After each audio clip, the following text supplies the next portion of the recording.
Hello dear students, hope you all are fit and fine. So बेटा, जैसा कि आप जानते हो कि हमने अपनी एसएसटी की बुक का लास्ट थर्ड चैप्टर किया था, factors that affect our climate. तो बेटा हमने इसमें हमारी जो अर्थ थी उसको 3 डिफरेंट पार्ट्स में डिवाइड किया था, ठीक है। तो उसमें आपको ये स्क्रीन पे शो हो रहा है हमारी अर्थ, ठीक है। तो उसमें हमने देखा कि जो सेंटर वाला इक्वाटर वाला पोर्शन है दैट इज़ टॉरिड जोन, और उसके बाद जो मतलब ट्रॉपिक ऑफ कैंसर से आर्कटिक सर्कल में आता है, और ट्रॉपिक ऑफ कैप्रिकॉर्न से एंटार्क्टिक सर्कल में आता है। ये वाला येलो कलर का पोर्शन ये आता है टेम्परेट जोन में, ठीक है। और थर्ड वन इज़ नॉर्थ जो है फ्रिजिड जोन और साउथ फ्रिजिड जोन, ठीक। तो इस अकॉर्डिंग हमने देखा कि ये जो टॉरिड जोन है ये फुल्ली हीटेड है, ठीक है ना, सबसे ज़्यादा गर्मी यहाँ पे होती है। देन उसके बाद टेम्परेट जोन है जो ऊपर वाला येलो और नीचे वाला पोर्शन, तो ये नॉर्मल है, ओके, ना तो बहुत ज़्यादा गर्मी होती है ना बहुत ज़्यादा सर्दी। तो उसके बाद बेटा हमने देखा पोल्स की साइड पे, तो पोल्स की साइड पे क्या है, सन की रेज़ पड़ती नहीं है, तो उस वजह से वहाँ पे क्या है, बर्फ़ पूरा साल रहती है, तो इसलिए हमने उसको फ्रिजिड जोन का नेम दिया था, ठीक। तो आज बेटा हम जो टॉपिक करने जा रहे हैं that is chapter number 4, that is climatic regions of the world. तो बेटा अब हम क्या कर रहे हैं, इस चैप्टर के अंदर हम जो हमारी पूरी अर्थ है, ठीक है, तो उसका कौन कौन सा पोर्शन किस पोर्शन में आता है, ठीक है, तो आज हम उसके बारे में पढ़ने जा रहे हैं। तो लेट्स स्टार्ट बेटा 4th chapter climatic regions of the world, कि जो मतलब हमारी दुनिया के, ठीक है, कौन कौन से एरिया हैं, ठीक है, जिनको हमने क्लाइमेट के अकॉर्डिंग डिवाइड किया है, ओके। तो आपको पता है कि 3 जोन्स हैं, ठीक है, one is torrid zone, second is temperate and third one is frigid zone. तो बेटा जैसा कि आपको ये जो पिक है इसके अंदर यहाँ पे शो हो रहा है, तो ये देखिए यहाँ पे आपको ये शो हो रहा है पिक में कि ये आपकी सेंटर से ये इक्वाटर वाली लाइन जा रही है, ठीक है ना। तो ये जो इक्वाटर वाली लाइन है, ठीक, तो इसके यहाँ से ऊपर ये है ट्रॉपिक ऑफ कैंसर और ये है ट्रॉपिक ऑफ कैप्रिकॉर्न। तो इस पोर्शन में क्या है कि सीधी सन की रेज़ पड़ती हैं, और आपको पिक में यहाँ पे शो हो जाएगा कि इसमें क्या है कि ये देखिए जो साउथ अमेरिका, ठीक है, ये वाला पोर्शन इसका जो है साउथ अमेरिका का ये पड़ता है इसमें, और ये देखिए अफ्रीका का, ये देखिए कितना बड़ा पोर्शन है जो इसमें पड़ रहा है। फिर ये ऑस्ट्रेलिया का, और जो एशिया है तो एशिया का साउथ पोर्शन, नीचे वाला पोर्शन इस एरिया में आता है, ठीक है। तो मतलब आपको वर्ल्ड के अकॉर्डिंग अगर हम देखें तो ये पोर्शन यहाँ पे टॉरिड जोन में पड़ता है जहाँ पे बहुत ज़्यादा गर्मी होती है। उसके बाद बेटा हम देखें अगर टेम्परेट जोन, जहाँ पे ना तो बहुत ज़्यादा गर्मी ना बहुत ज़्यादा सर्दी, मतलब नॉर्मल टेम्परेचर रहे, तो उसमें आ जाता है बेटा ये देखिए जो नॉर्थ की तरफ है, ठीक है ना, टेम्परेट जोन, और ये साउथ की तरफ है टेम्परेट जोन। तो इसमें बेटा जैसे कि नॉर्थ अमेरिका आ गया, ठीक है, यूरोप का सारा पोर्शन है, एशिया का, ठीक। तो इस साइड पे क्या है, जो साउथ अमेरिका का कुछ पोर्शन आ जाता है, और ऑस्ट्रेलिया का कुछ पोर्शन, ठीक है, अफ्रीका का थोड़ा सा पोर्शन है। उसके बाद बेटा जो थर्ड पोर्शन बच जाता है दैट इज़ फ्रिजिड जोन। तो अगर हम फ्रिजिड जोन में देखें तो इसमें एंटार्क्टिक का, ठीक है, और ये क्या है, ये जो आर्कटिक ओशन आ रहा है ऊपर, ये देखिए, तो इसमें भी क्या है कि मतलब ये जो पोर्शन है, ठीक है, तो ये सारा साल क्या है, बर्फ़ से ढका रहता है। तो इसको हम बेटा 1 बाय 1 आज हम अपने इस चैप्टर में पढ़ेंगे। तो कहते हैं कि broad areas having a similar type of climate, ठीक है। ब्रॉड एरिया मतलब ब्रॉड मतलब बहुत बड़ा ऐसा एरिया जिसमें सिमिलर टाइप की जो क्लाइमेट है, मौसम जो है एक ही तरह का रहता है, तो उसको बोला जाता है क्लाइमेटिक रीजन, ठीक है।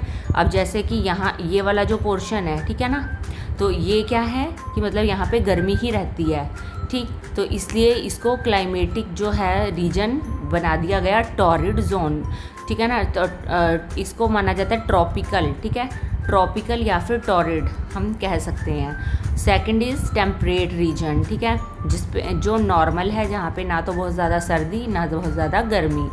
और थर्ड है पोलर रीजन, ठीक, जो कि पोल्स पे हैं। तो इसमें क्या है कि यहाँ पे हमेशा बर्फ़ ही बर्फ़ रहती है। तो हमने इस अकॉर्डिंग अपनी अर्थ को 3 जो पार्ट्स हैं क्लाइमेट के अकॉर्डिंग उसमें डिवाइड कर दिया। तो फर्स्ट पोर्शन बेटा आ जाता है कि द ट्रॉपिकल रीजन, ठीक। तो ट्रॉपिकल रीजन जो है, तो कह रही कि tropical region include the countries which lie between the 2 tropics, ठीक है। 2 ट्रॉपिक है ना हमारी, tropic of cancer and tropic of Capricorn. तो उन्हीं ट्रॉपिक्स के अकॉर्डिंग हमने इसको नेम दिया ट्रॉपिकल रीजन, ठीक। तो इन दोनों लाइंस के बीच वाला ये जो पोर्शन आता है that is called tropical region. तो कह रहे कि ट्रॉपिक ऑफ कैंसर, ठीक है, एंड ट्रॉपिक ऑफ कैप्रिकॉर्न। तो कह रहे कि the tropical region generally have a hot and wet climate. तो बेटा यहाँ का जो पोर्शन है, मैंने आपको बताया कि सन की रेज सीधी पड़ती हैं, तो ये जो पोर्शन है ये सारा साल मोस्टली हॉट गर्म रहता है और वेट सूखा, ठीक है। तो कहते कि our country India also falls in this region. और कहते कि हमारी जो कंट्री इंडिया है, अगर आप ये मैप में देखें तो आपको यहाँ पे शो हो रहा है, ठीक है। ये जो इंडिया का पोर्शन है, ये देखिए, ये है यहाँ पे श्रीलंका, देखिए ये आ जाता है यहाँ पे श्रीलंका, और ये इंडिया का ये जो पोर्शन है। तो इंडिया के बीच में से ये ट्रॉपिक ऑफ कैंसर वाली ये जो लाइन है ये जाती है। तो इसलिए हमारा जो इंडिया है तो वो क्या है, ट्रॉपिकल रीजन में आता है। उसके बाद हम देखते हैं बेटा, कह रहे कि the area around the equator is hot and wet throughout the year, कि पूरा साल ये जो एरिया है, ठीक, ट्रॉपिकल जो रीजन है ये पूरा साल हॉट गर्म और वेट सूखा ही रहता है, ठीक। तो उसके बाद हम आगे देखते हैं इसी चीज़ को बेटा। कहते कि the sun shines very brightly, जो सन है बहुत ही तेज़ी से मतलब जो है चमकता है। और कह रहे इट इज़ डायरेक्टली ओवरहेड, और ये इस एरिया पे बिल्कुल सीधा पड़ता है। The temperature is very high, इस वजह से जो टेम्परेचर है बहुत ज़्यादा हाई हो जाता है, ज़्यादा। और कह रही this area experiences rainfall almost every afternoon. तो कह रही ये वाला जो पोर्शन है यहाँ पे क्या होता है कि मतलब हर आफ्टरनून में क्या है, बहुत भारी जो है वो रेनफॉल भी होता है, ठीक है।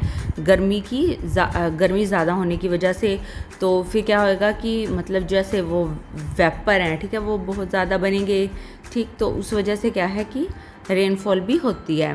और कह रहे this type of climate is found in the Congo basin in Africa, the Amazon basin in south America and Malaysia and Indonesia in Asia. तो बेटा ये मतलब इसमें ये वाले 3 पोर्शन आते हैं, ठीक है। अफ्रीका मैंने आपको दिखाया था ना, अफ्रीका, तो मैप में अभी दिखाया था मैंने आपको कि जो अफ्रीका का कॉन्गो बेसिन है। बेसिन क्या होता है बेटा, बेसिन होता है नदी घाटी, ठीक है ना। कॉन्गो वहाँ पे एक अफ्रीका में, ठीक है, तो एक नदी है, ठीक, तो जिसके पास लगते एरिया को कॉन्गो जो है रिपब्लिक ऑफ कॉन्गो ऐसे नेम दिया गया है, ठीक है। तो वो कॉन्गो रिवर के नेम पे, ठीक। और उसके बाद अमेजन बेसिन जो है वो साउथ अमेरिका में है, ठीक है। बेसिन मतलब नदी का एरिया, ठीक। तो अमेजन वहाँ पे रिवर है, तो उस अकॉर्डिंग उस एरिया को नेम दिया गया अमेजन बेसिन। उसके बाद एशिया में 2 जगह आ जाती है, मलेशिया और इंडोनेशिया। तो ये जो 4 पोर्शन हैं वो वहाँ पे पाए जाते हैं। तो बेटा ये जो एरिया मैंने आपको बताया, मैं आपको एक बार मैप में भी बता देती हूँ कि ये देखिए, ये जो साउथ अमेरिका है, ठीक है, इसमें ये यहाँ पे रिवर, ठीक है, जाती है अमेजन बेसिन, ठीक। तो इस वाले पोर्शन जो है ये भी कहाँ पड़ रहा है, इक्वाटर के नज़दीक, ठीक है। और दूसरा अफ्रीका में जो है ये जो पोर्शन है बेटा ये कॉन्गो बेसिन का है, ओके। तो कॉन्गो बेसिन का ये वाला पोर्शन, और जो है साउथ अमेरिका का ये पोर्शन अमेजन बेसिन का। और ये बेटा ये जो आपको यहाँ पे दिखाई दे रहे हैं ना छोटे छोटे, ठीक है, आइलैंड टाइप से, तो ये इंडोनेशिया है। और उसके साथ यहाँ ऊपर है मलेशिया, ठीक। तो ये जो पोर्शन है ये सारे इक्वाटर के पास पाए जाते हैं, और इसीलिए यहाँ पे क्या है कि इसको ट्रॉपिकल जोन में कह के, और यहाँ पे पूरा साल जो है वो गर्मी रहती है। हाँ जी, तो आगे बेटा कहते कि even within the tropics the climate is not the same everywhere। कह रहे ट्रॉपिक्स वाले एरिया के अंदर भी कहते हैं कि जो क्लाइमेट है वो हमेशा मतलब एक जैसा रहे, तो ऐसी बात नहीं है। तो कह रहे कि there may be differences in the climate due to different factors, कि अलग अलग तरह के फैक्टर होते हैं, ठीक है ना। मतलब कुछ ऐसी चीज़ें होती हैं जिसकी वजह से क्या है कि वहाँ पे भी जो क्लाइमेट है उसमें थोड़ा बहुत चेंजेस पाए जाते हैं। जैसे मैंने आपको पिछले चैप्टर में भी बताया था, ठीक है, कि ऑल्टीट्यूड की वजह से, ठीक है ना, हमने किया था ना। तो उसमें क्या था कि जो माउंट किलिमंजारो, ठीक है, तो वो चाहे इक्वाटर वाले एरिया में पड़ रही है, बट आल्टीट्यूड की वजह से वहाँ पे क्या है कि सर्दी वहाँ पे रहती है। तो कह रहे कि some areas in the tropical region have monsoon type of climate. तो कह रहे कि जो ट्रॉपिकल रीजन है तो उसमें कुछ एरिया होता है जहाँ पे मॉनसून, ठीक है, मतलब ज़्यादा बारिश का होता है। और कह रहे this type of climate is found in northern Australia and south eastern part of Asia. जो ऑस्ट्रेलिया का नॉर्थ पार्ट है, ठीक है, तो वहाँ पे, और जो south eastern part of Asia है, ठीक है, एशिया का साउथ ईस्टर्न पार्ट, तो वहाँ पे क्या है कि बारिश ही बारिश रहती। तो देखिए बेटा मैप में यहाँ पे दिखाया गया ऑस्ट्रेलिया का ये जो नॉर्दर्न वाला पोर्शन है और जो एशिया का ये जो साउथ ईस्टर्न में पोर्शन है, ठीक है, तो जिसमें हमारा इंडिया भी आ जाता है, ठीक है। तो यहाँ पे क्या है कि ये मॉनसून रीजन है, यहाँ पे सारा मतलब बारिश ज़्यादा होती। आगे देखिए बेटा, कहते कि these areas generally have heavy rainfall during summer, कि गर्मियों में यहाँ पे बहुत ज़्यादा मतलब बारिश होती है। The winters are mostly dry, और जो सर्दियाँ होती हैं वो सूखी ड्राई रह जाती हैं। कह रहे other areas in the tropical region have a hot and dry desert type of climate, ठीक है। और कुछ एरिया वहाँ का है कि जो हॉट और ड्राई डेजर्ट टाइप, ठीक है, डेजर्ट मतलब रेगिस्तान, जहाँ पे क्या है कि मतलब पानी की कमी पाई जाती है, ठीक है। और कह रहे all the big deserts of the world are included in this, ठीक है। और कह रहे कि मतलब वर्ल्ड के जितने भी बहुत सारे जो डेजर्ट हैं, ठीक है, मतलब रेगिस्तानी एरिया हैं, वो इसी रीजन में, ट्रॉपिकल रीजन में ही पाए जाते हैं। तो कह रहे hot and dry winds blow over these areas, there is hardly any rainfall. और कह रहे कि मतलब गर्म हवाएं वहाँ पे चलती हैं और सूखी हवाएं, ठीक है, जिनमें नमी नहीं होती बिल्कुल भी। और कह रहे कि यहाँ पे मुश्किल से ही होता है कि कभी रेनफॉल हो जाए। हाँ जी, तो बेटा हम नेक्स्ट देख रहे हैं इसमें कि द टेम्परेट रीजन। तो टेम्परेट रीजन जो मैंने आपको पहले बता चुकी हूँ कि ना तो यहाँ पे बहुत ज़्यादा सर्दी होती है ना बहुत ज़्यादा गर्मी होती है, तो नॉर्मल रहता है। तो कह रहे कि this region lies between the tropic of cancer and the Arctic circle in the northern hemisphere, ठीक है, कि ये नॉर्दर्न हेमिस्फीयर में ये ट्रॉपिक ऑफ कैंसर से जो आर्कटिक सर्कल तक है, और दूसरी साइड ट्रॉपिक ऑफ कैप्रिकॉर्न से जो है एंटार्क्टिक सर्कल तक है, ठीक है। तो ये वाला पोर्शन जो है ये इसमें टेम्परेट रीजन में आता है। और कह रहे कि the sun doesn't shine directly in these region, सीधी सूरज की किरणें नहीं पड़ती, ऐसे टेढ़ी तिरछी पड़ती हैं। तो कह रहे the summers are not so hot and winters are not so very cold, ठीक है। तो इस वजह से क्या है कि ना तो यहाँ पे गर्मियों में बहुत ज़्यादा गर्मी होती है और ना ही सर्दियों में बहुत ज़्यादा सर्दी होती है। और थर्ड बेटा इसके अंदर आ जाता है पोलर रीजन, ओके। पोल यानी कि जो ये येलो कलर का पोर्शन आपको इसमें दिखाई दे रहा है, ठीक है, नियर द पोल्स। तो यहाँ पे सन की रोशनी नहीं पड़ती, तो इस वजह से क्या है ये पूरा साल क्या है बर्फ़ से ही ढके हुए रहते हैं। तो कह रहे as we move from arctics to and antarctic circle towards the poles, कह रहे जैसे जैसे हम आर्कटिक सर्कल ऊपर से और एंटार्क्टिक नीचे से पोल्स की तरफ जाते हैं जब, तो कह रहे कि we reach the polar region, ठीक है। और कह रहे here the summers are very short and cold, जो गर्मियाँ होती हैं वो बहुत ही थोड़ी होती हैं और वो ठंडी होती हैं। और winters are very long and extremely cold, और यहाँ पे सारा साल विंटर सर्दियाँ ही रहती हैं और वो बहुत ज़्यादा ठंडी होती हैं। This region is frozen for most part of the year, ठीक है, पूरा साल मतलब ये वाला जो रीजन है तो यहाँ पे बर्फ़ ही बर्फ़ रहती है, बर्फ़ से ढका हुआ। कह रहे it includes extreme northern part of the Eurasia and north America, ठीक है, जो मतलब इस एरिया के अंदर यूरेशिया का जो है, ठीक है, नॉर्दर्न पार्ट आते हैं और नॉर्थ अमेरिका जो है वो इस एरिया में आता है। तो यहाँ देखिए बेटा, ये जो नॉर्थ अमेरिका है, ठीक है ना, इसका ये वाला पोर्शन ऊपर वाला, ठीक, तो ये इस रीजन में आ रहा है, ठीक। और यहाँ पे जो एशिया का यूरेशिया वाला ऊपर वाला ये जो पोर्शन है, ठीक है, तो ये इस के अंडर आता है। तो यहाँ पे क्या है कि सारा साल बर्फ़ ही बर्फ़ रहती है।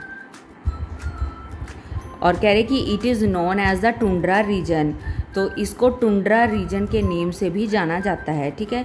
तो टुंड्रा का मतलब ये हुआ बेटा कि जो सारा साल, ठीक है, कि मतलब बर्फ़ से ढका हुआ है, बहुत ही बड़ा एरिया, ठीक है, और वहाँ पे क्या है कि पेड़ पौधे बिल्कुल भी पाए नहीं जाते, ठीक। तो ऐसे रीजन को टुंड्रा रीजन बोला जाता है। और कह रहे कि Greenland also has a polar type of climate, जो ग्रीनलैंड है तो उसमें भी क्या है कि जो पोल्स हैं, ठीक है ना, पोल्स टाइप का रीजन होता है, मतलब वो वहाँ पे भी मतलब सारा साल क्या है, बर्फ़ ही बर्फ़ रहती है। तो बेटा इसी के साथ आपका ये जो चैप्टर है, चैप्टर नंबर 4, ठीक है, तो मतलब जिसमें हमने क्या है क्लाइमेट के अकॉर्डिंग अपने वर्ड को, ठीक, मतलब डिवाइड कर दिया 3 पार्ट्स में। तो आपको बेटा इस चैप्टर को अच्छे से पढ़ना है और समझना है। ओके बेटा, बाय।